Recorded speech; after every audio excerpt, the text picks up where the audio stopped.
E depois das sessões, ela chegou à conclusão: Rodrigo, foi muito difícil chegar no teu diagnóstico. Eu comecei a buscar achando que eu tinha TDAH, por exemplo. Uma das questões, eu tinha muita dificuldade de atenção. Demais. E aí, depois, ao final das consultas, ela disse: Rodrigo, foi muito difícil chegar no teu diagnóstico porque tu mascara muito. Tu usa uma máscara.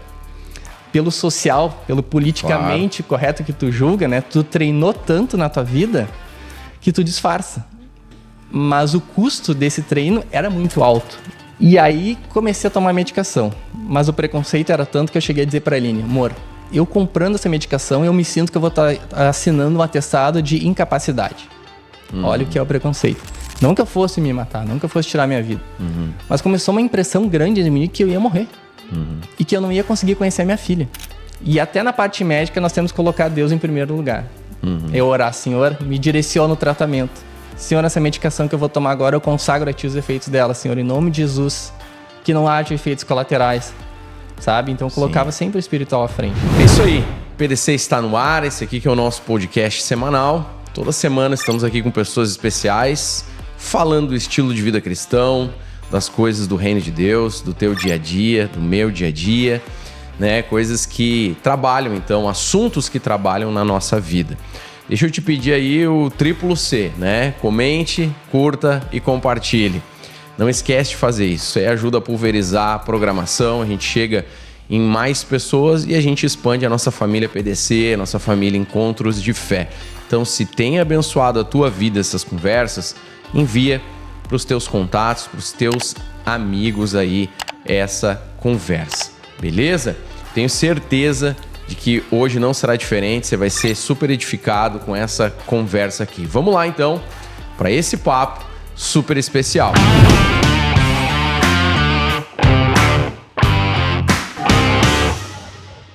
Comigo aqui então, Rodrigo, prazerzão te receber aqui. Um prazer meu também. Bênção, a gente tá junto aqui para essa conversa. Eu sempre começo perguntando um pouco da história dos nossos convidados. Como é que Jesus chegou na tua vida? Como é que é a tua história com Cristo, assim? Como é que o Evangelho começou essa transformação aí na tua vida? Essa transformação começou quando eu conheci a minha atual esposa hoje. Na época, era minha colega de inglês, a Aline. E aí, durante o curso de inglês, né? Começou aquele chavé. E eu não entendia por que ela me evitava tanto. Nossa, o que tá acontecendo? Ela não tá... Ela tá me evitando. E eu tentava chegar nela, tudo. Sim. Eu não sabia que existia um reino desigual na época. Eu servia ao ocultismo na época. E eu, inclusive, usava aquelas guias, usava no braço. Sim. E a Aline, coitada, ela vendo ainda que ela, não posso me aproximar desse grupo. Mas com o tempo, Deus teve misericórdia de mim. E a gente começou, então, a ficar, depois namorar. Mas o requisito era, então, tu comece na igreja comigo? Começa. Então, aquela questão, ia na igreja por causa dela. Sim. E ela sabia do risco que estava correndo. Justamente por conhecer o jugo desigual. Tanto quando as pessoas perguntam: mas tu conheceu alguém do mundo e deu certo, Aline? Olha, eu respondo: não recomendo. Foi muito difícil para mim. Porque uma oração que ela disse para Deus, ela disse: foi a oração mais difícil que eu fiz. Foi: Deus, ou o Senhor pega ele para ti, ou tira ele de mim. E eu tive uma conversa com meu sogro, né? Todos explicaram o evangelho. Sim. E eu, com aquela minha mania de ser sincero, às vezes até demais. Ele pergunta: o que tu acha de igreja, do evangelho? Posso ser sincero? Perguntei. Ele: pode, claro. Eu só ouço o que a mídia diz. E o que a mídia diz não é bom. Às vezes ele é. Infelizmente, às vezes tem igreja que pode ter dado um mau exemplo, que chegou aos teus ouvidos. Mas começa a andar com a gente. Tu vai ver que é diferente. Sim. Ok, vamos lá. Então comecei a frequentar Deu uma a igreja. chance. Exatamente. Sim. E era Jesus me dando uma chance. A chance de ouro, né? Sempre é, né? Sempre é Jesus. Ele nos escolhe primeiro. Sim. E aí eu comecei a vir no culto por causa dela. Segunda vez também por causa dela. Até comecei a estudar as escrituras. E eu comecei de curioso, aquela lista de curioso. Então eu ia no final de semana na casa da Aline para namorar. Com os pais dela juntos, claro. E quando ela tirava aquele cochilo da tarde, eu ficava no sofá com meu sogro tirando dúvidas bíblicas. E aquilo ajudou a firmar. Não, mas deixa eu perguntar, peraí. Ela tirava o cochilo da tarde, meu? Tirou. É mesmo? Exatamente. Ela almoçava e quando ela assistir isso aqui, cara. Tu entregou ela agora. Tá? Ela já me namorando dizia, eu sou assim, eu gosto de almoçar e tirar um cochilo da tarde. Tu vê, né, cara? Exatamente. E aí eu comecei a tirar as dúvidas minhas com o meu sogro. E aquele entendimento, a palavra de Deus começou a entrar no meu coração. Eu comecei a descobrir que a palavra não é só para ser lida e ser estudada. Tu tem que entender tudo. Sim. E nisso eu comecei a, daqui a pouco, vir à igreja por minha causa. Não mais por causa da Aline. Se interessar. Demais. Tive uma conversa com o pastor Paulo também. A igreja me acolheu super bem. Então todo mundo me abraçou. Não, anda junto. Viram o interesse. E certamente o Espírito Santo já estava ministrando no coração deles. Tem fruto para vir daí. Tem uma obra minha daí.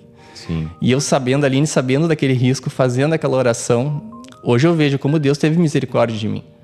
Porque às vezes, infelizmente, né, pastor, o que pode acontecer, às vezes vir um lobo de fora e roubar alguma ovelha. Essa é uma probabilidade, né, mais alta. Mas não, a graça de Deus, hoje eu tô aqui. E na época do meu batismo, acho que ali foi aquela prova de ouro.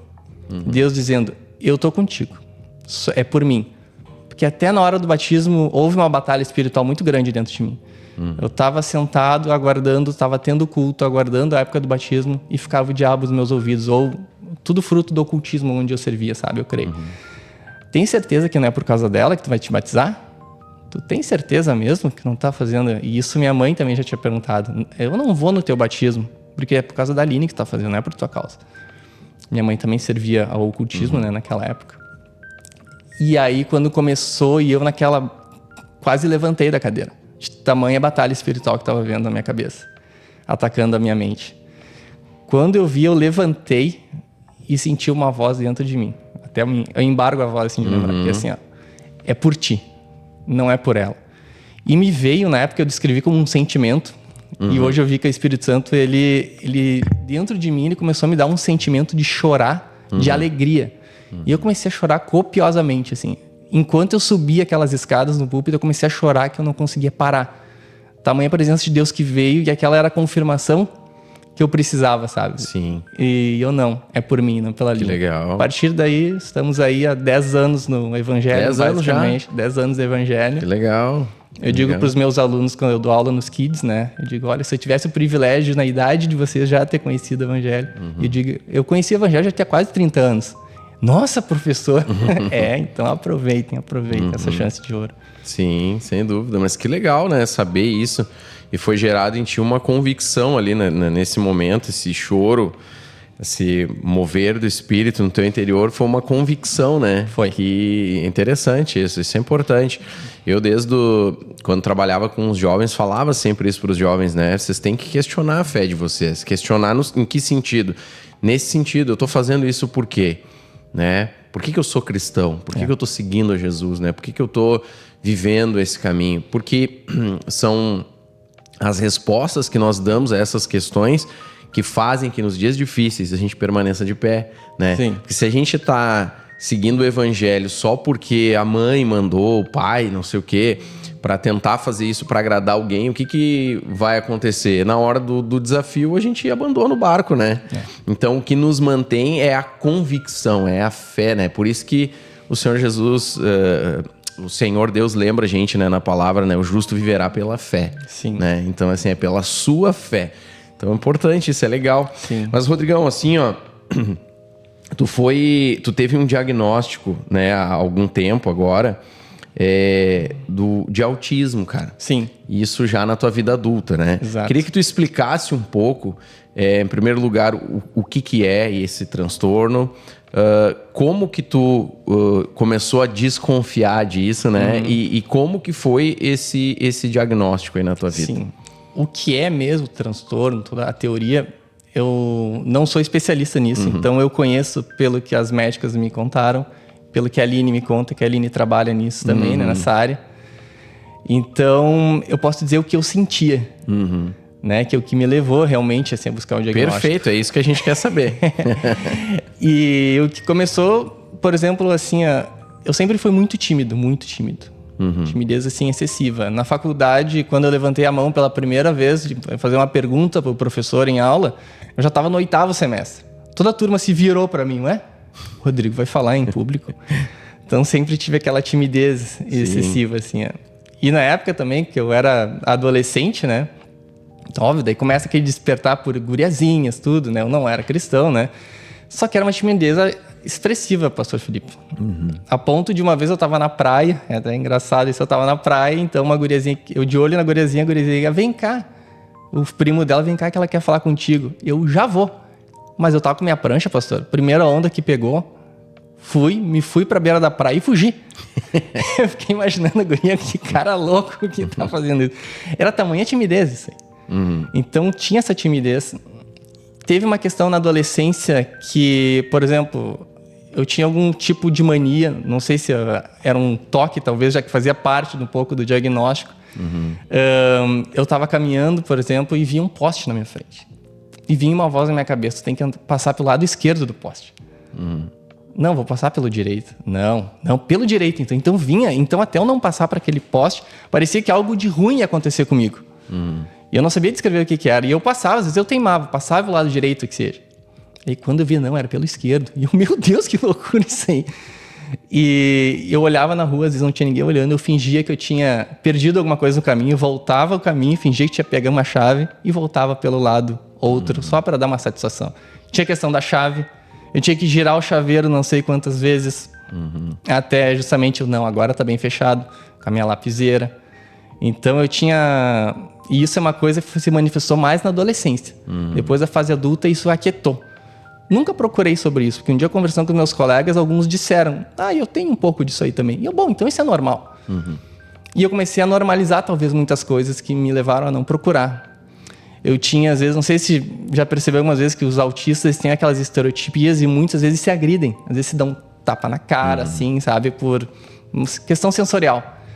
Eu fazia isso, só que de uma forma muito discreta. Eu tinha vergonha de demonstrar isso em público. Então, às vezes, por exemplo, eu sentia quando estava uma situação muito difícil para mim, parecia que o sofrimento aliviava quando eu pegava e me arranhava, por exemplo. Eu me mordia. E isso começou algo a me acompanhar até a vida adulta. Eu me frustrava comigo mesmo. Aí hoje na psiquiatria, né, que eu faço a consulta, por causa do diagnóstico, eu comecei a buscar a psiquiatria. Falaram, não, isso aí é um perfeccionismo que tu tem. Parece que tu tem que fazer as coisas perfeitas. E quando sai dessa tua linha, do teu controle, teu cérebro tenta te punir. Tu vê, né? Então eu acabava me batendo, me batia na cara, sabe? Começou a aumentar esses aí. E aí levar isso pro casamento. Eu tinha vergonha, então. Eu fazia escondido. Só que na época eu já comecei uma sessão de psicoterapia também, porque por causa da timidez, trabalhando a timidez. Só que ainda não era para buscar o diagnóstico. Sim. E eu nunca falei isso para psicóloga, que eu me batia. Porque até então, de certa forma, eu não sei porquê. Existia uma cegueira na época, eu também não era cristão naquela início, né? Não existia a luz vindo.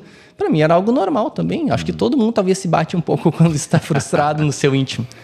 Sim. E começa a normalizar, e isso atrasou muito o diagnóstico. E eu, quando era pequeno, por exemplo, assim, eu não tinha as estereotipias, por exemplo, assim, externas. Mas alguns sinais já se mostravam. Por exemplo, eu tinha dificuldade no falar, eu não sabia falar o meu nome direito. Eu aprendi a falar meu nome corretamente, eu já tinha 14 anos de idade. Sim. Eu falava errado o R, o S, o L. Então, imagina, meu nome tem 2, é Rodrigo, né? E aí saía Rodrigo, Siqueira Moreira, saía tudo errado. Imagina o bullying, e era um bullying tremendo na escola. Eu não, tenho que arrumar isso aí. Eu não olhava nos olhos, eu tinha dificuldade de olhar os olhos. No abraço, nossa, parecia que dava um choque quando eu ia abraçar. Eu não tinha essa questão de abraçar. E nisso, meu pai, me olhando, sem saber diagnóstico nem nada, ele olhou e disse, não, vem cá, eu vou te ensinar. Como é que tu faz o S? Cerra os dentes, que o cara falou S. E o R, treina a língua lá atrás. E começou. Então a Aline hoje, fonoaudióloga, ela diz, sem saber, o teu pai estava aplicando técnicas que funcionou para ti. E meu pai começou ele conseguiu arrumar minha fala. E a questão dos olhos, ele olha nos olhos, começa a treinar, olha nos olhos. E nossa, pastor, era muito difícil no início, muito difícil olhar nos olhos da pessoa. Eu ficava olhando, hoje eu consigo olhar nos seus olhos, mas eu ficava fugindo. Eu sei bem como é. No outro podcast que a gente falou um pouco sobre toque, E eu citei isso, eu também tenho até hoje a dificuldade e eu faço hoje também, por treino, né? Então, assim, eu me forço a olhar para os teus olhos, porque entendo que é algo que mostra respeito pela pessoa e tal, mas é treino, né? Não é uma coisa natural. O meu natural é fugir. Dou uma olhada e fujo, dou uma olhada e fujo. É pensando no outro, né? É. Porque por nós, eu falaria aqui o podcast inteiro olhando para aqui, pro chão. Sabe? Então, é um treino, é uma disciplina. Então, meu pai me ensinou isso. Ensinou a abraçar. Vem cá, abraça. Abraça que nem não. Vem cá, abraça. Pegava legal assim, que sabe? ele fez isso, né? Ele fez isso, sabe? Então, ele não era cristão. Então, sem saber, ele já estava fazendo todas as coisas para a glória de Deus. Então, ensinando a paternidade naquela forma e estava demonstrando todo o amor que ele tinha. Uma das formas, claro, né? Sem dúvida. Então, nisso já me moldou. Então, lá por 15 anos, foi colocado no comércio junto com ele. Nossa, imagina, o timidez eu tinha que vender ainda, né? Atender cliente. Foi uma fase muito difícil. Então, tinha essa timidez. E me chamava a atenção que no início era engraçadinho, que quando eu digo hoje, eu sei a expressão que é desorganizado. Quando eu me desorganizava com alguma coisa que me pegava de surpresa, eu girava. Tu vê, Um dia eu fui pagar estacionamento num shopping. E o preço, fazia tempo que eu não ia naquele shopping. Quando eu olhei o preço do estacionamento, imagina, pastor, eu na frente ali para pagar estacionamento, quando vi eu girei. Ou começava uma situação, eu pego uma coisa, eu tô fazendo uma coisa, outra pessoa falava comigo, e outra. Quando vi, eu girei em torno de mim mesmo. A Aline riu, era engraçadinho. Só que nisso ela já vinha estudando autismo. E aí, certa vez, ela estava fazendo um curso online no meio da pandemia, e eu escutando. E aí, o professor falando tudo, os sinais de autismo. E eu não sabia que era sinais de autismo, não tinha ouvido a introdução. E eu só falando pra Aline, tá, mas isso é normal. Ah, tudo bem. Por que ele tá falando isso? Isso aí eu faço. E a Aline começava a me olhar. Ou seja, quanto mais... Então, o fato de ter uma especialista dentro de casa... Sim, ajudou, né? Me ajudou, me levou a procurar. Daqui a pouco, até hoje, eu não ia saber o que eu tinha. Então, nesse caminho, ela começou, amor, busca, quem sabe, vai te ajudar. Vai ser libertador para ti. E eu fui buscar ajuda médica. Então, fui na psiquiatra que me encaminhou para um neuropsicólogo. Então, foram uma série de testes, acho que eu fiz de 8 a 10 sessões. Pode ser menos, às vezes, né? E depois das sessões, ela chegou à conclusão, Rodrigo, foi muito difícil chegar no teu diagnóstico. Eu comecei a buscar achando que eu tinha TDAH, por exemplo. Uma das questões, eu tinha muita dificuldade de atenção. Demais. E aí, depois, ao final das consultas, ela disse, Rodrigo, foi muito difícil chegar no teu diagnóstico porque tu mascara muito. Tu usa uma máscara. Pelo social, pelo politicamente correto que tu julga, né? Tu treinou tanto na tua vida que tu disfarça. Mas o custo desse treino era muito alto. Eu enfrentar toda a situação, o custo era extremamente alto. Então, com o diagnóstico, ela me firmou o diagnóstico, ela disse, eu não tenho dúvida se tu tem autismo. E eu, ok, o que eu faço a partir de agora? Não, então tu segue, tem psicólogas, vai também na terapia, é o suporte nível 1, né? Eu tenho autismo suporte nível 1, tem o 1, 2 e o 3. Então, é o de baixo suporte. Então, o que eu preciso? Terapias e, se o caso eu precisar, medicação. Então, precisei de terapias. E dentro do autismo, a minha esposa já estava grávida quando eu descobri a questão do autismo. E eu sei que é genético. E começou o medo, pastor. Uma culpa dentro de mim. E se eu passar para minha filha o autismo? Isso começou a me consumir por dentro. E até a mim. Será que eu vou dar conta será que eu vou dar conta como pai? Eu sei a responsabilidade que eu vou ter. Sim. E eu tenho já essa limitação que vinha crescendo. E é engraçado, porque eu perguntei ao psiquiatra, o autismo aumenta? Ela, olha, não é que aumente. Tu pode, às vezes, passar toda uma fase da tua vida sem perceber que tenha. Até que um dia a corda estica. Então, como é que era a minha vida antes? A informatização é uma bênção que tá vindo, assim. Mas, para mim, começou a despertar alguns gatilhos. Por exemplo, no trabalho, não tinha essa informatização que a gente tem hoje, trabalhar tudo no processo digital. Eu trabalhava muito no processo físico. Sim. Então, a quantidade de decisões que eu tinha que tomar por hora ou por minuto eram muito baixas. Então, meu cérebro dava conta disso aí. Eu morava num apartamentinho de 40 metros quadrados, não precisava me preocupar com nada, era relativamente novo, qualquer coisa. Tinha síndico, tinha um segurinho, não me preocupava com o trabalho da Aline. E aí, quando a gente se mudou para uma casa, que a Aline fez a clínica junto, E nós moramos atrás da casa. O teu mundo, né? Começou a mexer no mundo, né? E aí eu comecei também a não me intrometer, eu comecei a participar do trabalho da Aline, no sentido assim que eu sou muito chato para pagamento, eu odeio ficar devendo.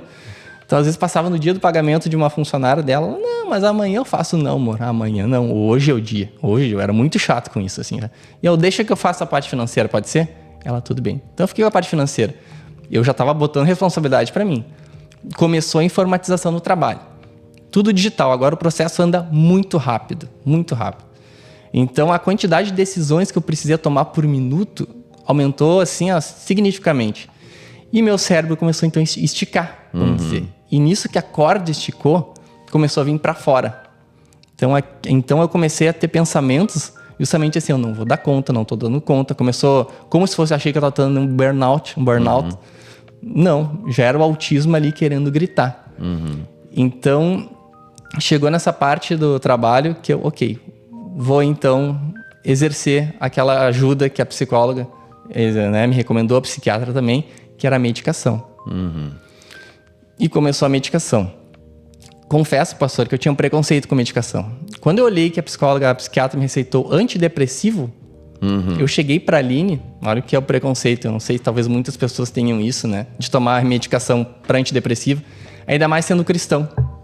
Senhor, eu sou cristão, como é que eu vou me posicionar diante de ti tomando remédio antidepressivo? A alegria vem de ti. Por que eu vou tomar essa medicação? Isso é falta de fé? Sabe, eu comecei a me questionar e isso começou a gerar um turbilhão dentro de mim, de emoções, que me levou até uma depressão. E aí comecei a tomar medicação, mas o preconceito era tanto que eu cheguei a dizer para a Aline, amor, eu comprando essa medicação, eu me sinto que eu vou estar assinando um atestado de incapacidade. Olha o que é o preconceito. Sim. E nisso eu já estava com depressão, eu comecei uma vez minha esposa grávida, eu comecei a chorar copiosamente, achando que eu não ia conhecer minha filha, porque eu iria morrer. Não que eu fosse me matar, não que eu fosse tirar minha vida. Mas começou uma impressão grande de mim que eu ia morrer. E que eu não ia conseguir conhecer minha filha. Eu não, Senhor, eu comecei a orar, eu quero conhecer minha filha, eu quero viver com ela, eu não quero morrer, sabe? E aí a Aline começou a olhar, amor, toma a medicação. Fui lá, a muito custo, tomei a medicação, E realmente, a medicação ajudou. E aí a primeira questão, eu vim buscar a parte espiritual, né, pastor? Fui tratado, então, com o pastor Gerson, expus tudo, oramos, espírito de morte, repreendemos tudo, assim, porque nós somos seres espirituais também. Claro, sem dúvida. Então foi orado em cima, só que existe a parte médica também. E até na parte médica nós temos que colocar Deus em primeiro lugar. Eu orar, Senhor, me direciona no tratamento. Senhor, essa medicação que eu vou tomar agora, eu consagro a Ti os efeitos dela, Senhor, em nome de Jesus, que não haja efeitos colaterais, sabe? Então eu colocava sempre o espiritual à frente. Então comecei a tomar aquela medicação. E as pessoas que nunca passaram por isso, às vezes tentavam ajudar de uma forma muito benevolente, só que as pessoas às vezes talvez não saibam como ajudar nas melhores intenções. Por exemplo, eu abri assim, tô com depressão. E já era difícil eu abrir. Mas quem tá depressivo, é bom falar. O falar liberta. Claro, colocar pra fora, né? E as pessoas diziam assim, não, mas olha pra tua vida, olha o lado bom da tua vida. A tua vida é boa, tu tem uma esposa maravilhosa, ela tá grávida, tá vindo tua filha aí, olha só. Sim, eu sei. Por dentro eu dizia, eu não queria ser desrespeitoso com as pessoas. Eu sei, minha vida é maravilhosa. Eu tenho um Deus que me ama, eu amo um Deus. Jesus entrou na minha vida, eu tenho uma esposa maravilhosa, tá grávida uma filha que eu certamente vou amar demais. Mas eu não consigo sentir isso. Claro. Eu sabia, eu tinha essa lógica, eu não precisava buscar pontos positivos na minha vida. Mas eu não conseguia sentir. Sim. E aí eu comecei a ser abatido por uma apatia, partes muito tristes, partes muito alegres, assim, eu não conseguia subir e nem descer muito, eu ficava apático mesmo, sem emoção nenhuma. E aí a minha filha nasceu. E aí eu olhava pra ela, eu tinha aquele sentimento, né, de não, quando nascer tua filha, nasce um pai. Tu vai ver, vai mudar tua vida na hora. Aí veio a frustração. Eu já em tratamento, com aquela apatia, com a preocupação de passar autismo pra ela. E aí eu olhei minha filha assim, mas não senti aquele boom, aquele amor de pai que todo mundo escrevia. Então durante um mês, minha filha já tinha 1 mês de idade e eu ainda olhava pra ela como um ser estranho. E como o autismo tem muito essa questão da literalidade, por mais que eu soubesse que na gravidez minha filha estivesse dentro ali da barriga da minha esposa, eu não conseguia conversar com uma barriga. Eu disse, Moura, eu não consigo conversar com uma barriga, eu sei que minha filha tá ali dentro, mas é uma barriga que eu tô conversando, sabe? Só que eu sabia que para minha filha era importante ouvir a minha voz para reconhecer depois e eu poder acalmar ela, assim, sabe? Então, toda essa volta para chegar justamente na depressão que eu tive causada pelo autismo. Depois eu fui descobrir que realmente... Por que eu disse causado pelo autismo? Porque os autistas nível 1 têm uma tendência enorme a ter depressão. Porque eles começam a ter consciência das suas limitações. Às vezes em reuniões, teve um curso que eu fiz, estavam todas as pessoas olhando para o mesmo professor, tendo as mesmas direções que eu estava tendo, anotando de certa forma que nem eu. E quando o professor disse, ok, podem começar, todo mundo levantou, começou a já executar o plano de tudo que foi escrito. E eu assim, ó, parado, olhando todo mundo fazendo, e eu não, pera, meu Deus, a gente recebeu as mesmas informações, por que tá todo mundo fazendo e eu não estou conseguindo agora? Eu precisava de um tempo, organizar as ideias na minha cabeça, ajeitar aqui, ajeitar o caderno na direita, ajeitar o lápis, né, a caneta na esquerda, olhar para o computador, bolar bem a ideia e aí sim começar a organizar. Então é uma lentidão, vamos dizer, de processamento. É um processo diferente, né, Rodrigo, na verdade. Eu acho muito importante muita coisa que tu disse aqui. Tu trouxe bastante informação e eu queria falar um pouco sobre algumas coisas que tu trouxe, tá? Por exemplo, essa semana, depois do podcast da semana passada, teve uma irmã que nos procurou e ela tá fazendo testagem, né? E ela tá no meio de um processo onde ela tá percebendo a possibilidade de um autismo na vida adulta e tudo mais. E ela começou a dizer assim, olha, se for, explica muita coisa. Até os médicos disseram, né? Olha, explica muita coisa e tal, né? E o que acontece? E até eu queria que tu falasse disso. Porque, assim, se fala muito sobre um tipo de luto quando a gente recebe o diagnóstico. Isso aconteceu contigo? Tipo uma negação, assim, eu não quero aceitar que é isso. Ou como é que foi na tua experiência isso, né? Porque, e aí, entrando também na questão da medicação, né? Tu citaste isso, né? Que acho que entra um pouco dessa negação junto, né? Assim, tipo, eu nego o diagnóstico, eu não quero tomar a medicação, eu sou cristão, e a fé, etc, etc. E no fundo, né, a gente pensa assim, tu tá passando um momento, daí tu pede, Senhor, me ajuda, me dá uma direção, me tira desse lugar. Aí o Senhor coloca um médico no teu caminho, que te dá uma medicação que vai te tirar daquele lugar. Ou seja, Deus tá dando o caminho, né? Mas na nossa cabeça, o caminho tem que ser totalmente espiritual. Ele não pode ter uma ação natural. Mas Deus sempre agiu no natural, né? Ele sempre operou no natural. É a gente que não percebe isso, né? Então, dentro de tudo que você está falando, assim, como é que foi? E aí tu citou a questão da depressão, né? Tem muito essa questão, assim, do mundo ao teu redor que foi mudando, e aí a dificuldade de lidar com isso. Como é que foi quando tu recebeu o diagnóstico? Quando tu percebeu, tá, é isso aqui, entendi. Como é que foi? Teve uma negação? Como é que foi? E aí, quando é que tu conseguiu realmente assimilar esse entendimento de que eu sou cristão, eu oro, eu busco a Deus, eu leio a Bíblia, mas eu posso tomar medicação. Como é que foi esse processo, assim, pra ti? No dia que eu recebi o diagnóstico, foi um show de emoções, assim. Quando eu recebi o diagnóstico, eu comecei o tratamento achando, eu devo ter TDAH, sei lá, não que seja menos grave, mais grave, assim, mas na minha cabeça, talvez, se é TDAH, acho que eu tomo uma medicação, resolve. Sei lá, isso era na minha cabeça. Sim. E tanto que por autismo não existe a medicação exclusiva do autismo. Na bula não diz para autismo, por exemplo. Então a medicação, por exemplo, que eu tomo hoje é para outra finalidade, mas que na prática clínica se demonstra para autismo. Então quando eu recebi ali o diagnóstico, eu fui tomado por choro, de tristeza. Não entrou nem a minha filha na jogada no início, foi um luto meu próprio. Não tinha nem entrado o pensamento de vou passar para minha filha. E começou um luto dentro de mim. Mas por que, Senhor? Por quê? Comecei a chorar. E nisso eu já orando, né? E aí, de tarde, eu fui lá e comprei um Ferrero Rocher para mim. Comemorando. Nossa, Senhor, eu vivi até aqui. Com isso, com essa mochila, um cérebro atípico. E hoje tô bem casado. Conheci o Senhor. Porque no início a fé é um pouco abstrata, né? É um Deus que tu não vê. Não existem as imagens para tentar materializar. E a gente não agarra a fé na mão, né? Exatamente. O Senhor teve tamanha misericórdia comigo. E mesmo sendo tão concreto, o Senhor conseguiu gerar, por meio do Espírito Santo, o abstrato dentro de mim. E até tornar o evangelho concreto.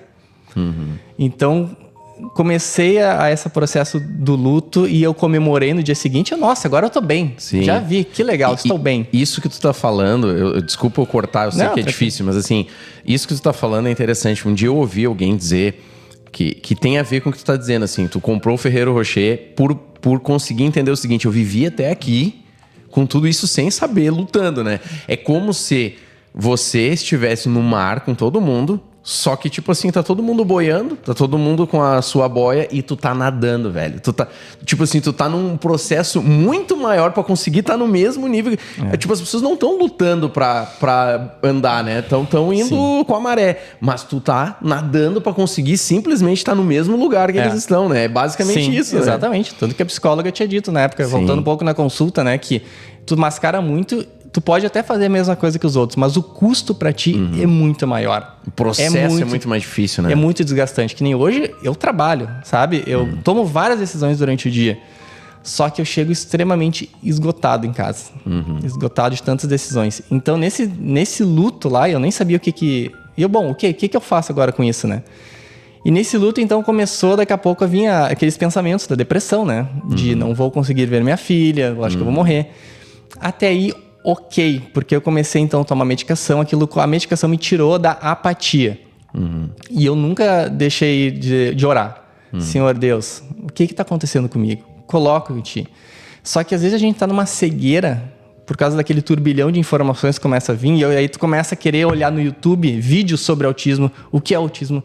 Começa a médica te dá uma medicação. Dá um hiperfoco agora, né? Ela te dá medicação, já fui no YouTube, será que essa medicação realmente funciona? Sabe aquela coisa, não confiando no médico, mas assim, eu quero ver por mim mesmo também.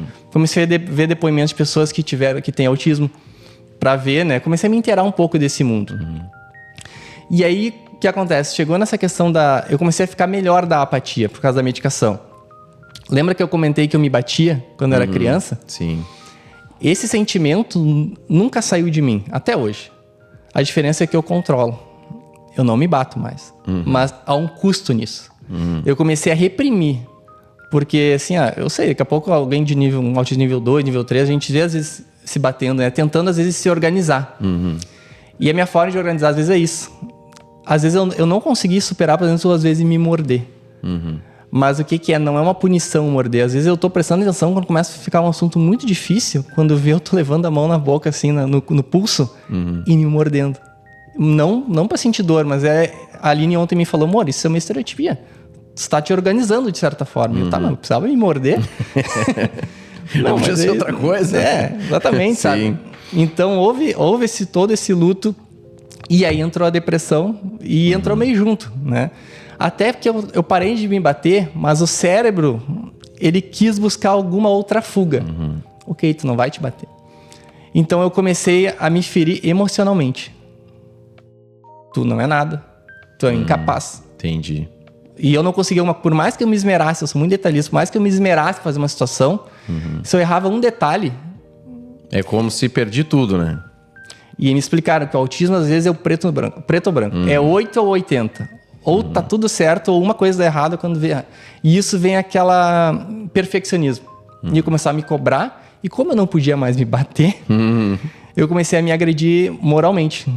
Tem um burro, sabe? E palavras, e isso dói tanto. Claro. Porque ainda, quando eu me dava tapa, por exemplo, mais na adolescência, assim, ainda passava do tipo, tudo bem, eu mereço, olha o pensamento, eu mereço me bater, porque eu errei. Não, isso não tá certo. E eu suprimi isso aí. E aí começou a vir um apelo moral. Só que isso, a dor fica. A dor, quando física... É pior que um tapa, né? Dói na hora, depois passa. E havia uma satisfação nisso. Só que quando te agride moralmente, tu não vale nada, tudo assim. E eu repetia, não, peraí. Eu sou aquilo que Deus diz quem eu sou. Eu não sou quem eu tô pensando. Só que tu tá no meio, já tá num processo tratando na depressão, ainda no início do tratamento, a apatia tinha sido vencida, mas tinha outras questões por trás, né? Que não é só a apatia, a depressão. E então comecei a me xingar. E eu, não, para. Então não vou parar de me xingar. E nisso comecei a psicoterapia, foi indicado, Rodrigo, não te xinga, né? A dor moral, tudo eu sabia. E aí quando veio, ok, não vou me xingar mais. E antes de conhecer a Cristo, eu falava muito palavrão. Muito. Depois da conversão, eu pera. Não vem de Deus o palavrão, sabe? Da minha boca saem palavras que edifiquem, né? E não contra Deus. Não para machucar o Espírito Santo. Então, nossa, eu não falava mais palavrão, pastor, não falava. E aí, o que o meu cérebro começou a vir? Começar a falar palavrão. Só que eu não falava audivelmente, eu falava para mim. Eu não. Ou só falava assim. Eu não, senhora. Mas não posso falar palavrão também, sabe? Não é uma questão da religião. É questão que eu sei que não é correto. Eu tenho uma filha agora, ela é uma esponjinha, ela absorve tudo que eu vou falar. Então é uma disciplina. Tá? Então suprimi o palavrão. Aí começou a vir um pensamento assim, ó. Vinha alguma coisa que eu fazia de errado, vontade de me matar. Pensamento. E eu, opa, essa eu não tinha ouvido ainda. Ok, só uma vez. De novo. Ai, que vontade de me matar. Pausa. Aí eu fiquei preocupado. Sim. E aí, assim como é um pensamento, e eu fiquei com medo, o pensamento em virar uma execução, uma realidade. E aí eu comecei a buscar com mais afinco, a questão da psicoterapia e da psiquiatria. Sim. Estão vindo esses pensamentos, o que eu faço? Eu tenho medo de vir a fazer. E eu não falava para a Aline. Porque a Aline já estava, né, a questão toda da amamentação, ela sofreu uma perda de peso por causa da amamentação. E aí eu não queria colocar esse fardo em cima dela. Claro. Ela perguntava, como é que foi, amor? Eu dizia, não, hoje... Tem aquelas minhas vontades, às vezes, de me agredir. Só que eu não dizia o que tipo de agressão. Só que eu conversei daí com a psiquiatra e com a psicóloga, elas se reuniram, inclusive, eu relatei, é assim, tá. Ela, ok, mas tu chega a idealizar um suicídio? Tu chega a te imaginar tu te matando? Eu não. Nem a pau. Não posso. Eu não vou fazer isso aí. Sim. Eu tenho uma esposa linda, né? Pra cuidar. Tenho uma filha maravilhosa. Eu não vou fazer isso. Elas precisam de mim e eu quero viver. São pensamentos que vêm. Então elas falaram, não, Rodrigo, não te preocupa. Tu não tem ideação suicida. Tu tem pensamentos de morte que vêm. Por causa do teu perfeccionismo. É o teu cérebro querendo te punir de alguma forma. Vamos aumentar a medicação. A medicação para depressão vai te ajudar. E nisso começou a entrar outra medicação junto também, que é como se fosse pro autismo. Como se fosse off-label, né? Então eu comecei a medicação, tentando. E hoje, pastor, eu me sinto melhor hoje.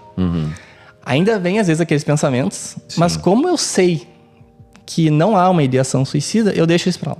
Sim. Como cristão... Desculpa, professor. Como cristão, claro. Então, eu oro, eu repreendo qualquer espírito de morte, coloco a mão na cabeça. Às vezes, daí eu consigo discernir. Mas é aquela pausa. Eu tô no meio do trabalho, já falei pra minha chefe, olha, eu preciso... Às vezes, nem que seja dar uma pausa para eu me organizar. Falei do diagnóstico para ela. Sim. E ela, Rodrigo, tá tudo bem. Super te entendo. Vai lá, tira tua pausa. Então, nessa pausa, às vezes vou no banheiro, dou uma volta no corredor e começo a orar. Sim. Senhor, obrigado por essas horas do dia até aqui. Mas eu te entrego o restante desse dia ao teu senhorio, Jesus. Me ajuda até aqui. Então, e repreendo todo pensamento de morte, todo dado inflamado, repreendo agora em nome de Jesus. Então, existe um diagnóstico físico, mas nós somos seres espirituais também. Sem dúvida. É muito importante, Rodrigo, a gente falar disso, porque são tabus no meio cristão, né? Eu conversava contigo sobre, tanto é que foi um dos motivos também da gente ter essa conversa, que para mim está sendo muito, muito legal. E é importante tu falar isso, porque, por exemplo, algumas pessoas pensam assim, como que eu posso ter imaginado, ter pensado, né, nisso, assim, em acabar com a minha vida, por exemplo, vim só o pensamento, não estou dizendo idealizar, imaginar, mas só a ideia, tipo assim, né? Eu falo disso porque eu também em algum momento já pensei isso, porque quando tu tá no processo de pensamento compulsivo, né? Que são rituais, repetições e tudo mais, e é que nem tu disse, às vezes tu fica exausto de tanto lutar contra aquelas coisas, pensamentos ruins, pensamentos intrusivos e tal. E aí vem aquele pensamento, pô, ia ser mais fácil, né? Se a gente desligasse agora, a gente acabasse com tudo, acabava o sofrimento. Vem aquela ideia. Mas como tu é cristão, já na mesma hora, tu não tem vontade de tirar a tua vida. Não. Tu não quer... eu amo a vida, eu adoro a vida, enfim... é só por causa da exaustão, né? E isso é importante a gente falar, porque daqui a pouco tem cristãos, tem irmãos, tendo eles... o diagnóstico de alguma coisa ou não, ou passando uma depressão, ou passando um momento de uma tristeza profunda por algum acontecimento específico da vida, e aí vem essa ideia, porque tu tá no meio de um sofrimento, diz assim, pô, ia ser mais fácil finalizar isso, resolver. Mas ao mesmo tempo já vem aquela ideia, não, peraí, Deus me deu a vida, Ele só pode tirar a vida e tudo mais. Ou seja, tem uma explicação do porquê tu tá pensando naquilo. Não é uma coisa assim solta, né? Tipo assim, eu quero acabar com a minha vida. Não. Então, assim, isso é importante a gente falar, porque parece, nesses momentos, para algumas pessoas, sei lá, se é uma visão um pouco mais religiosa ou não, ou até a falta de conhecimento mesmo, assim. Por isso que é importante a gente conversar, que a gente esquece que o Senhor, Ele tá vendo o que a gente tá passando, Ele tá do nosso lado. E se ele pudesse, assim, como é que eu vou dizer? Ele tá fazendo isso na palavra, ele tá fazendo isso de alguma forma, mas como a gente tá no meio do sofrimento, é difícil de entender, né? Mas se o Senhor pudesse parar a gente, né?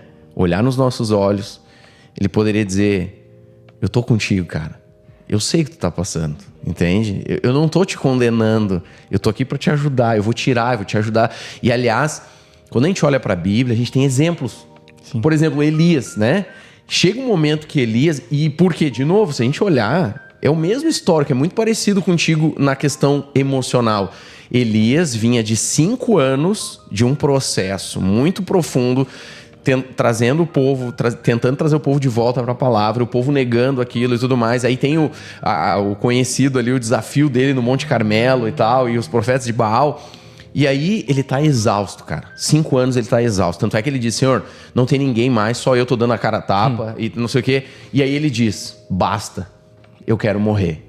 Ou seja, um profeta que disse isso, ele externou isso. Senhor, chega, me leva, eu não quero mais, sabe? E aí a gente vê o Senhor tendo um processo com ele. Ele dorme, aí vem o anjo, levanta ele, diz, cara, come, tinha uma fogueira, pão quente... Tinha água, bebe a água, come, dorme de novo, dormiu, levantou de novo, agora caminha, meu. Ele caminhou 40 dias e tal. A impressão que tem ali é que Deus usou um tratamento com ele, né? A comida, o sono. Sim. Ele precisava regular aquelas coisas. Cara, ele não estava dormindo direito, não estava comendo mais direito, ele não estava fazendo mais nada, né? Então, assim, em um momento a gente percebe na Bíblia um profeta, um homem de Deus... usado por Deus, um cara que orava, que buscava, que conhecia a Escritura, que amava a Deus, mas ele pediu, Deus, eu quero morrer, né? Então, assim, a gente esquece às vezes isso, né? Então, assim, por que a gente tá falando isso? Porque daqui a pouco quem tá ouvindo pode ter esse consolo no sentido de que, tudo bem, pode ter vindo aquela seta, aquela flecha, pô, ia ser mais fácil acabar, mas no outro segundo tu já pensou, Deus, me socorre. Eu não quero isso, Deus. Me ajuda. Você entende? Deus não tá te condenando. Deus não tá botando um fardo na tua vida, né? Deus, ele tá, em outras palavras, dizendo, cara, eu tô do teu lado. É um processo, cara. É o sofrimento que tu tá passando, entende? E aí, Rodrigo, depois de tudo dessa explanação que eu dei aqui, eu queria entrar nisso. Quando tu conhece o que tu tem, o diagnóstico, tudo isso, ficou um pouco mais fácil lidar com essas coisas? Porque, pô, agora eu sei por que eu pensei. Agora eu sei porque ficou mais fácil. Tu citou também o teu trabalho, que tu colocou lá no trabalho. E aí o pessoal consegue também te ajudar, em outras palavras, né? Ficou melhor, ficou mais fácil ter o conhecimento, aceitar o diagnóstico e aceitar o tratamento? Ficou. A Aline antes dizia, a Aline, minha esposa, dizia assim, Rodrigo, tu tem tanta facilidade em perdoar os outros e tu não consegue te perdoar. Depois do diagnóstico, longe de usar o diagnóstico como uma bengala, eu comecei a me perdoar mais. Errei tal coisa. Tudo bem, tá tudo bem. É um ser humano. Eu sou um ser humano, eu tenho um cérebro atípico, que daqui a pouco me dificulta na caminhada de alguma questão.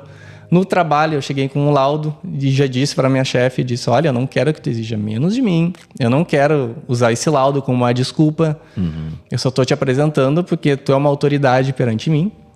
Sim. Então, uma forma de te honrar também é, esse aqui é o meu diagnóstico, tenho isso, e ela olhou para mim, o que eu posso fazer por ti? Que legal. Eu disse, olha, tu é um excelente chefe, né, tudo. O que eu preciso é, às vezes, conforme as situações acontecem, começam situações muitas ao mesmo tempo, eu meio consigo fazer uma coisa por vez. Te entendo, super entendo, meu amigo. Nós homens já temos um pouco mais dessa limitação do que as mulheres, mas talvez o diagnóstico ele potencialize isso. E aí eu digo para ela, quando começa muitas demandas, eu me desorganizo. Eu entro num parafuso que eu paraliso na frente do computador. Nesse momento eu preciso às vezes levantar para dar uma caminhada, nem que eu vá no banheiro para orar, mas eu preciso desse tempo para me restabelecer. Ela, Rodrigo, tá tudo bem. Então às vezes ela já consegue perceber, tá muito caos, tá muita coisa dando, muita demanda. Ela para e olha e diz assim, ó, Rodrigo, como é que tá? Tá bem? Quer um tempinho? Não quer te organizar? Né? Aquela coisa que ela vê, né? Eu digo, não, ainda dá pra aguentar, ainda dá pra aguentar, sabe? Sim. Porque você não pode deixar essa corda esticar tanto, né? Então eu pauso. Então ajudou o meu relacionamento. E o ser bom de ser casado com uma profissional nisso é que ela entende. Ela entende que às vezes não é uma desculpa. Uma vez nós tínhamos que organizar malas, nós estávamos num hotel e tinha que ir para outro hotel e programar. Quais roupas nós vamos usar mais, quais nós vamos deixar de usar para trocar de hotel. Eu comecei a ver aquele monte de mala pela cama, aquele monte de roupa, eu paralisei e disse, amor, tu não te importa de tu organizar a mala? Não consigo. Amor, tá tudo certo. Eu organizo a mala. Então é a comunicação dentro do casamento. Isso facilitou eu me abrir. Porque até então eu pensava, eu não vou ficar pedindo essa coisa. Sabe? Eu não vou ficar pedindo, às vezes, qualquer coisa. Parece fraqueza no primeiro momento. Exatamente. Pode ser uma fraqueza, pode achar que eu tô de corpo mole, sabe? Até no trabalho, por que eu ia, né, pedir algum, como se diz assim, alguma facilidade. Então o trabalho eu tenho o mesmo que os outros, só que eu preciso desse tempo. Então não, eu quero fazer meu trabalho da melhor forma possível, né? Eu sou com servidor público, então eu tenho que honrar as pessoas a quem eu atendo, honrar as autoridades também, né? Então esse que foi a questão. O diagnóstico me ajudou a verbalizar e as pessoas a entender. E no início eu tinha vergonha de falar, eu sou autista, por algum preconceito que as pessoas podiam ter. Quando eu comecei a falar do meu diagnóstico, eu falava para pessoas muito específicas. E por que eu não comecei a abrir? Até, por exemplo, para vir para esse podcast foi uma luta em oração para mim, sabe? Hoje eu vou abrir. Porque lembra que eu falei que é genética a questão? Por exemplo, eu orava, minha filha, né, para não ter. Graças a Deus, sabe? Hoje ela tá cumprindo todos os marcos do desenvolvimento. Sim. E eu ficava né, naquela expectativa. Então era mais para preservar a minha filha do que a mim mesmo. Para daqui a pouco alguém não ficar olhando a Marina e dizer assim, aquilo ali, será que não é autismo que ela pegou do Rodrigo? Sabe? Pro julgamento, o olhar em cima dela ser maior. Sim. Sabe? Mas eu orei a Deus assim, Senhor, vou nesse podcast, fala ou não, sabe? Deus disse, não, tu vai ajudar a gente, sabe? Tem gente passando. Até porque tem essa questão da depressão que entrou junto, sabe? Então, me ajudou e, inclusive, eu estar aqui. Sem dúvida. Eu acho isso é muito importante, Rodrigo. Eu acho que eu falei na semana passada que os 2 próximos podcasts, que era da semana passada e esse, iam ser os mais importantes que a gente já gravou aqui. E porque parte disso eu comentei isso semana passada pelas coisas que eu passo com o toque, né? Então, eu consigo entender um pouco, pelo menos, claro que de uma certa forma, mas eu consigo entender um pouco essas questões que tu passa. E ao mesmo tempo, e a resposta que o pessoal deu foi muito grande. Muita gente começou a mandar mensagem. Tipo assim, cara, eu passo coisas assim, eu sempre me culpei, eu sempre achei isso, eu sempre achei aquilo. Então acho que é importante sim a gente desmistificar, tirar o tabu, a gente conversar sobre, até para que as pessoas possam realmente ser ajudadas, encontrar, né? E daqui a pouco, vendo o teu testemunho, olhar o seguinte, cara, poxa, então tem um caminho para mim, eu posso, né? E isso eu acho que é super importante, né? Então, eu acho muito válida a nossa conversa aqui. E assim, deixa eu te perguntar também. Até aqui a gente falou muito de limitações, certo? As limitações, coisas que tu, graças a Deus, com o diagnóstico, eu tenho certeza absoluta, e tu pode falar disso, que a fé, que o evangelho também te ajudou muito, porque a gente quando vai conhecendo a palavra, conhecendo o Senhor, né, isso vai nos animando, nos empurrando para cima, né? Isso é uma coisa, o Espírito Santo, ele nunca vai jogar ninguém para baixo, ele sempre vai empurrar a gente para cima, né? Então tu também pode falar disso, mas uma coisa que eu tenho certeza, e que tu tem as limitações, ok, mas tem coisas que tu tem facilidade, né? Aquelas coisas que tu pega o teu hiperfoco, coloca ali e eu brinco dizendo, é o superpoder, cara. Porque realmente, assim... E aí, por exemplo, tu tá falando, tá lá no teu trabalho, beleza. Tu te culpava porque, eu tenho que dar um tempo, eu tenho que me organizar diferente, eu tenho que fazer ali, né? Organizar as coisas em cima da minha mesa e tal. Beleza, tem isso. Só que por outro lado... né? A outra pessoa pode estar ali trabalhando, fazendo e não sair bem feito, por exemplo. E tu que teve todo o teu tempo, te organizou, não sei o quê, mas no final das contas, fez um trabalho excepcional, entende? Porque botou foco, colocou a tua atenção, fez o que tinha que fazer. Eu sei como é que é isso, então... Conta pra gente, assim, quais são as tuas facilidades e as coisas que tu gosta. Teu hiperfoco, as coisas que te ajudam também, assim, no dia a dia. Pequenas coisas que te ajudam a acalmar, aquietar o coração e tal. Logo que eu comecei a terapia, né, no diagnóstico, foi me dito assim, então tu tem autismo, né? Sabe que eu tenho pacientes que, então, tem, não superpoderes, assim, é uma forma... Eu tenho um paciente que ele é cientista lá, não sei aonde, e começou... toda essa questão, eu pensei, meu Deus, então se eu sou, obrigatoriamente eu tenho que ter eu tenho que ser muito bom em alguma coisa, e isso virou uma pressão pra mim na hora, pastor. Sim. Virou uma pressão pra mim, meu Deus. Só que a gente tá naquele turbilhão de pensamento, tu não consegue discernir as coisas positivas. Só vê as coisas negativas. Só limitação, né? Só limitação, inclusive a palavra. Por mais que conheça a palavra, tem versículos chaves na Bíblia que às vezes no meio da turbilhão tu não enxerga. Não enxerga. E aí eu lembro que uma vez conversando com o senhor disse, um versículo que eu uso muito é: a minha graça te basta, o meu poder se aperfeiçoa na fraqueza. Então, Senhor, usa essa fraqueza para aperfeiçoar o teu poder. Então eu coloco, Senhor, no meu trabalho, me capacita no meu trabalho, usa assim, me usa assim no meu trabalho. Então eu não sei dizer o que daqui a pouco eu faço de mais específico, né, de melhor que os outros. Porque a galera que eu trabalho, ela é excepcional. Meus colegas de trabalho são muito bons, assim, sabe? Sim. E aí, só que, como eu ainda estou em processo de cura da depressão, eu ainda tenho dificuldade de enxergar. Entendi. Certamente eu tenho essas habilidades. Claro que sim. Por exemplo, assim, eu tenho que comprar um chuveiro, tenho que comprar, sei lá, uma máquina de lavar louça. Eu viro um especialista em pouco tempo em chuveiros e máquina de lavar louça, sabe? Então não compro qualquer uma, né? Tu vai estudar o assunto. E nem a mais cara, né? Então é feio. Eu vou estudar o assunto, ver o que dá menos problema. Fomos trocar de carro. Nossa, eu olhei tudo sobre carro. Até crash test eu olhava qual carro é mais seguro, assim. Óbvio, a gente crê que Deus guarda com seus anjos carros, mas tem parte que é nossa também, né? Sim. Então comecei a pesquisar. Então eu começo a ficar muito restrito a alguma coisa, pensando para tentar fazer isso da melhor forma possível. Não sei dizer no trabalho de que forma se manifesta, mas a minha chefe já disse, Rodrigo, eu tô vendo muito o teu crescimento. E eu disse, que é bom verbalizar isso, assim, porque às vezes eu não enxergo. Então eu tenho dificuldade de enxergar esse superpoder. Sim.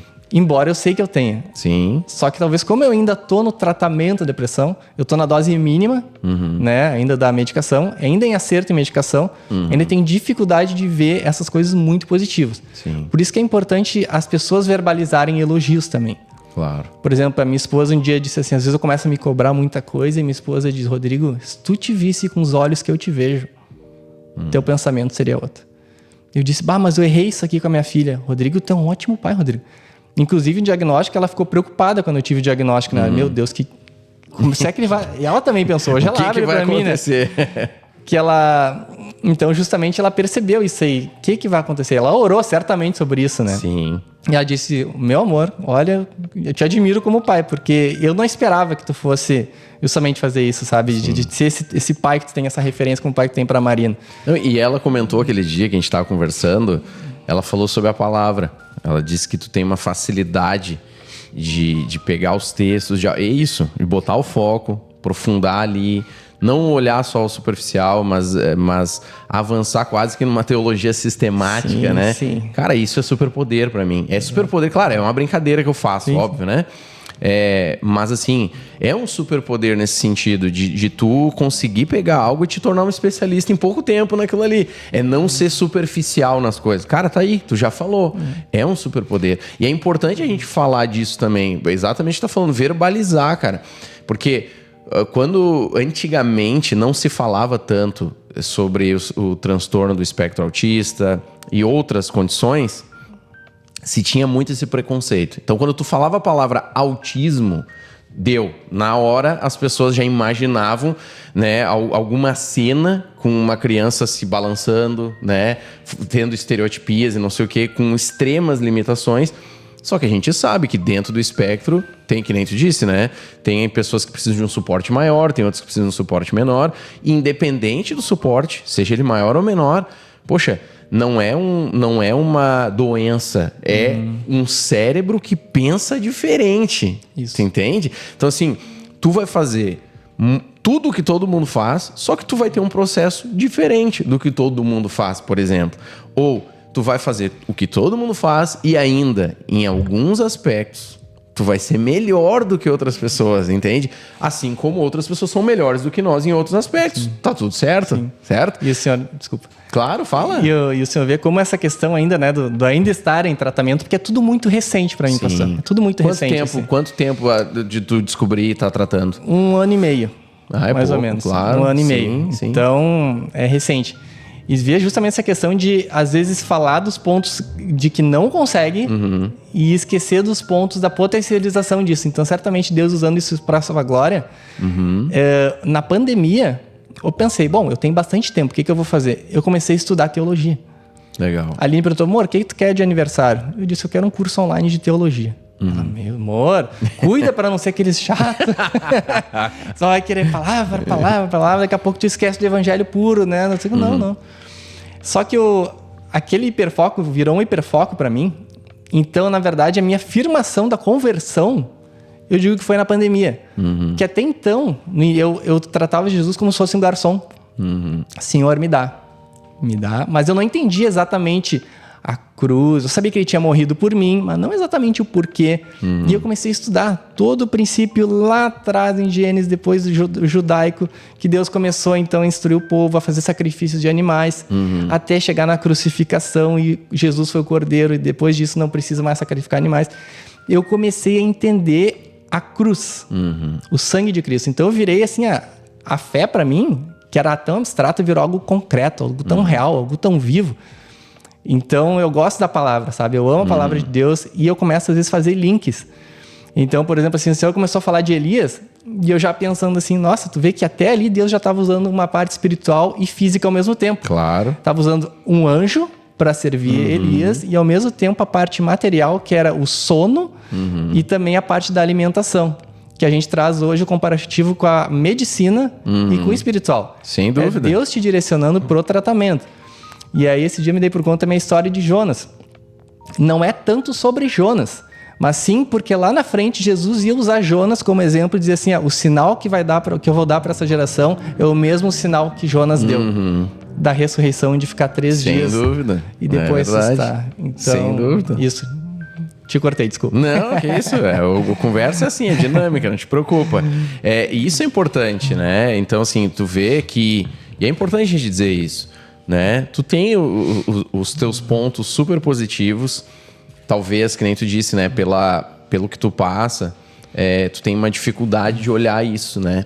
Mas todo ser humano, todos nós, precisamos também dessa palavra, né? De incentivo. Ela começa, no meu entender, assim, pela Escritura, porque quando a gente olha a Escritura, o que a gente vê? A gente é filho amado, Deus nos ama, não tem a ver com mérito, o que a gente faz ou deixa de fazer. Ele nos ama e tal.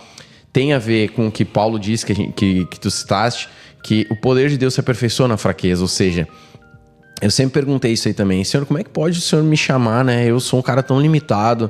Se as pessoas soubessem como é que meu cérebro funciona, né? Para preparar um culto, né? Eu tenho que botar um fone de ouvido, eu tenho que...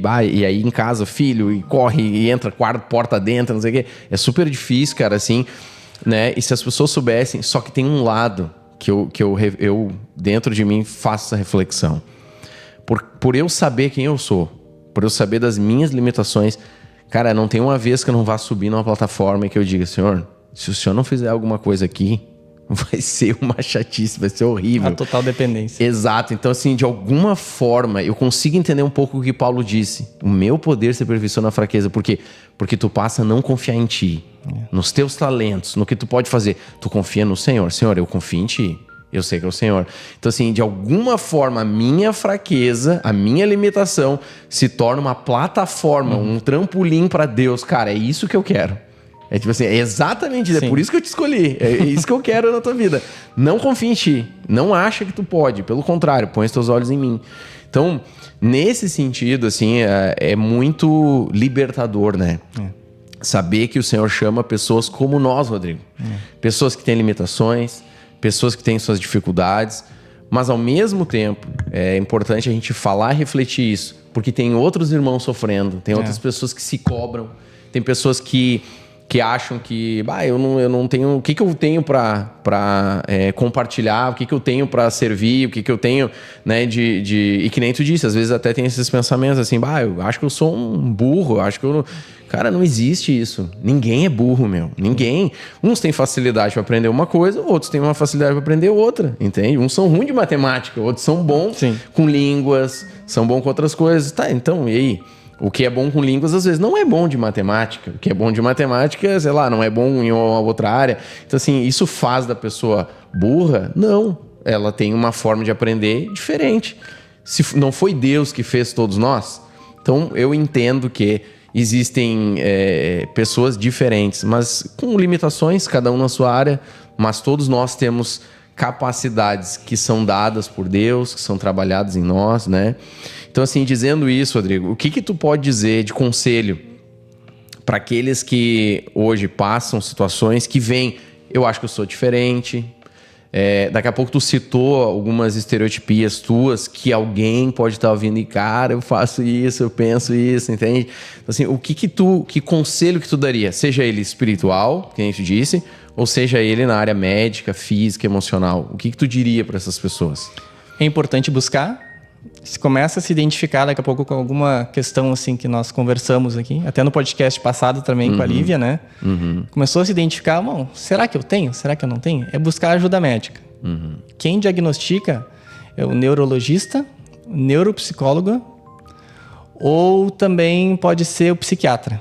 São as 3 profissões que diagnosticam o autismo, né? E às vezes daqui a pouco, não é autismo, é TDAH, é TOC, ou é alguma outra questão ali, sabe? Sim. Quando tem o diagnóstico, para mim, por exemplo, o que mais importou, uma das questões que mais importava foi eu me perdoar. É uma dificuldade que eu tinha, mas para outros pode ser outro nível, outra questão que estão buscando. Às vezes uma resposta que está buscando em Deus e Deus está dizendo e está trazendo para esse programa. Olha, busca ajuda médica. Sim. Olha, eu tô contigo. Tu não vai ser menos crente se tu tiver depressão. Se por acaso é importante falar. Se tu tá vivendo isso, tu não é menos crente por causa disso. Se tu tiver que ir no psiquiatra, tomar antidepressivo, tu não é menos amado, tu não é menos filho, menos merecedor da graça, porque tu precisa fazer isso. Porque eu tô te dando a carne que eu dei pra Elias, eu tô te dando o sono que eu dei pra Elias.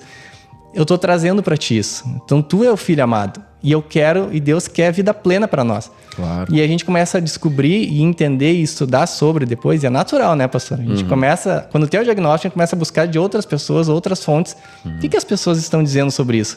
O que se faz com isso? A terapia é muito boa pra isso, sabe, pastor? Que nem eu digo, o que eu faço com isso? Né? Então a psicóloga vai orientando, trabalha naqueles pontos chaves. Deus vai direcionar, Senhor, qual o melhor tratamento? Usa a psicóloga. Sempre antes de uma terapia eu digo, Senhor, usa a psicóloga. Usa a psiquiatra. Sim. Influencia no tratamento. Isso eu achei muito interessante, Rodrigo, que tu faz. Eu achei muito legal, assim. Tu vai pra consulta, mas tu vai orando. Senhor, usa, coloca, né? Dá as palavras certas, direciona. A Aline brincou falando isso, né? Que quando tu vai tomar a medicação, tu ora, né? Sim. Senhor, que me faça bem, que não me dê os efeitos colaterais, etc. Poxa, isso manifesta a tua fé naquilo, né? Sim. Eu tô tomando a medicação, mas eu continuo confiando em Deus, né? E aliás, eu cito isso. Se a gente não entendesse isso, não faria sentido. Porque, imagina, a gente tem irmãos que são psiquiatras. Sim. A gente tem irmãos que são psicólogos. A gente tem irmãos que trabalham na medicina, por exemplo. Tá, então, ele não é meu irmão na fé. Por que Deus não pode usá-lo, por exemplo, Sim. né? Nem sempre são irmãos, claro que nos atendem, mas eu estou dando o exemplo. Se nós temos irmãos que são usados por Deus em todas as esferas, né? Seja no direito, na medicina, na arquitetura, na engenharia, né? Eles são instrumentos de Deus naqueles lugares, estão trazendo soluções de Deus naqueles lugares. Então, por que Deus não usaria a medicina, né? Se ele tem filhos, inclusive, trabalhando naqueles lugares, né? Não faria sentido. Na minha mente, né? Que eu tenho que ligar os pontos, não faz sentido. Ia estar desmerecendo o trabalho do irmão, que foi um dom, um chamado que Deus deu para ele. Claro, entende? Então, assim, eu brinco com aquela história do carinha que tava na enchente em cima do telhado. Lembra? Sei. Né? Aquela história. Deus me salva. Aí vem o barco. Né? Cara, sobe aqui. Não, tô esperando Deus me salvar. Aí, Deus me salva. Aí vem um outro menorzinho. Daí, cara, pula aqui, meu, não sei o quê. Não, tô esperando Deus lá. Aí vem o pequenininho, o bote, salva-vidas. Não, vou ficar aqui esperando Deus me salvar. Aí o cara morre afogado. Chega no céu e pergunta, pô, Deus, eu pedi pra tu me salvar. Aí Deus diz, eu te mandei o navio, eu te mandei o barco, eu te mandei o bote. Por que tu não subiu, cara? Entende? Sim. Então a gente ora pedindo solução. E às vezes a solução está na nossa frente, mas porque a gente idealizou a solução. Existe um jargão que às vezes diz, agora só me resta orar. O orar coloca o reino de Deus em primeiro lugar, buscar o reino de Deus e as demais coisas vão ser acrescentadas. Não, primeiro tu ora. Nunca deveria ser o resto, deveria ser a primeira coisa, né? Princípio, Sim. Importante isso. Acho que esse conselho é importante. Primeira coisa, levar diante de Deus e o Senhor traz solução, né? Eu sempre peço isso também. Às vezes quando, há pouco tempo agora, a Vanessa, a minha esposa, teve influenza, enfim, passou por um quadro de pneumonia e outras coisas, e agravou um pouquinho o quadro, né? E a gente teve que ir no hospital. E aí eu disse pra ela, vamos lá, vamos no hospital, vamos na emergência, tá precisando e tal. E aí, quando a gente vai, eu sempre faço isso também, vou orando, dizendo, Senhor, coloca um filho teu no caminho, ou coloca alguém que dê a palavra, que dê a direção, coloca um médico, uma pessoa para nos ajudar, entende? Para mostrar o que é, qual é o tratamento, o que tem que fazer. Então, a nossa confiança sempre vai ser o Senhor, né? E a vida de oração é uma chave. Quanto mais tu vai forçar um carro, quero andar mais rápido. Então, de certa forma, eu preciso andar com o velocímetro mais acelerado. E eu tô forçando mais. Então eu vou precisar... rotação mais alta. Eu vou precisar de mais combustível. Então a minha vida de oração tem que estar nesse nível. Mas não que vire um jugo. É começar. Senhor, eu não consigo orar. Às vezes até a depressão te joga num local que tu tem dificuldade de orar. Sim. Senhor, eu não tô conseguindo orar, e começa a vir uma cobrança por causa disso. Não precisa. É um tempo. Não tô conseguindo orar agora, tudo bem. É um tempo. Coloque essa dificuldade diante de Deus. Senhor, eu não tô conseguindo orar. Entrego a ti. Espírito Santo, eu não sei orar como convém. Me ajuda, Espírito Santo, na oração. Sim. É começar. 1 minuto, orou 1 minuto por dia no início, que não está conseguindo orar nada, benção. Aumenta para 2 depois. Ora 3. Coloca para despertar. 5 minutos. É pouco? Sim, é pouco.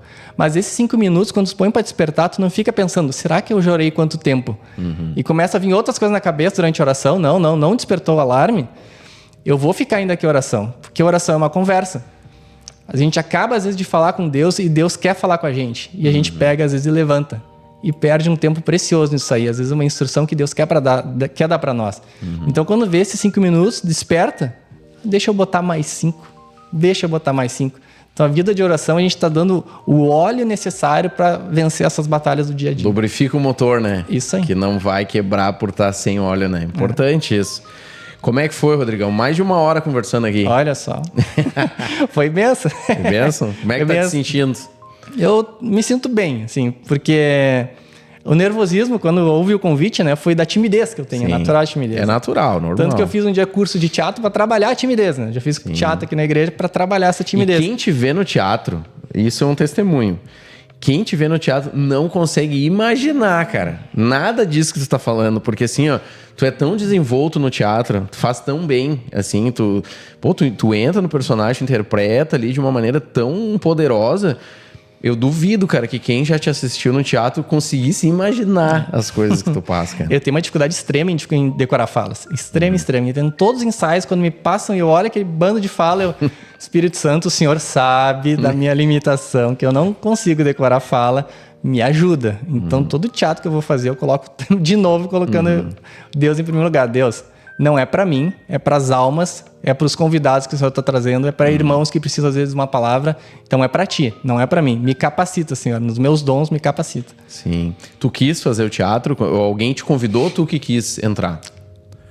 Eu sempre fui tímido, né? Desde assim, na adolescência, né? E a psicóloga que eu fazia o tratamento na época, por causa da timidez, nada a ver com o autismo, eu nem sabia que eu tinha, me incentivou, né? Não, então vai pro teatro. Ok. E eu comecei, então, teatro de improviso. E aí, na segunda aula, o professor disse assim, agora eu já reservei a data para você se apresentarem no Teatro da CE. Cheguei no final da aula, professor, você não tá entendendo. Eu vim fazer teatro, não vim para me apresentar ao público, né? E aí, nossa, primeira apresentação eu não falei para ninguém. Eu só autorizei a Aline. Aí, né, a Aline, minha cunhada na época também, autorizei ela também. Não, vocês podem ir para filmar para eu poder ver depois, mas só não convidei ninguém. E foi bênção, assim, sabe? Depois na segunda apresentação, agora pode vir todo mundo. Então foi justamente o teatro trabalhando essa timidez. Um processo algo forçado. Aquela questão da disciplina, como se fosse uma academia. É disciplina. Tô com dor nas costas? Vai pra academia. Vamos reforçar essas costas. É disciplina. Oração. No início é disciplina. A gente pode não ter vontade. Até que vai virar um prazer. Amém. Bênção de Deus, Rodrigão. Para mim foi um papo super importante. Amém. Eu tenho certeza de que quem tá assistindo, quem tá ouvindo, foi extremamente abençoado, sem dúvida nenhuma. Obrigado por ter vindo. Eu agradeço. Mais de 1 hora de conversa aqui, viu? Como flui, né? A gente vai conversando. E flui. Eu falo isso porque às vezes o pessoal, até por não ter, claro, um costume de estar diante de câmeras, isso é realmente bem intimidador. Eu sei que é assim mesmo. Então é para todos que vêm aqui, é a mesma coisa, fica bem tranquilo. Então, e eu te senti super à vontade, assim. Falou, tenho certeza disso, né? Então, assim, muito obrigado. Com certeza pessoas foram tocadas nas suas casas aí, quem tá assistindo, quem tá ouvindo. E assim, se você, como o Rodrigão falou aqui, se você tá percebendo sinais, se você percebe, seja eles traços do que for, né? Eu tenho um sofrimento na minha vida, sofro com os meus pensamentos, eu sofro com rituais, eu sofro, né, com pensamentos intrusivos. Busque ajuda. A gente citou isso aqui na semana passada, eu vou citar de novo. Comece procurando ajuda dos pastores, por exemplo, de um líder, de alguém, converse, coloca para fora com alguém. Se precisar de ajuda psicológica, procure um profissional da área. Faça isso, eu tenho certeza de que isso vai te ajudar demais. Você não vai negar fé, você não está fazendo nada disso. Rodrigo trouxe um exemplo super importante. Em tudo está a nossa fé. Em tudo a gente está orando, a gente está fazendo isso, buscando direção. E Deus usa os profissionais da medicina também para nos ajudar. Então, não sofra sozinho, busque ajuda, né? E com certeza aí o Senhor vai guiar, conduzir o teu caminho em nome de Jesus. Essa é a nossa oração, esse é o nosso desejo. Obrigado por você que veio até aqui, Rodrigão. Mais uma vez, muito obrigado por esse papo aqui. É isso aí. Que Deus abençoe a tua vida e até então um próximo episódio.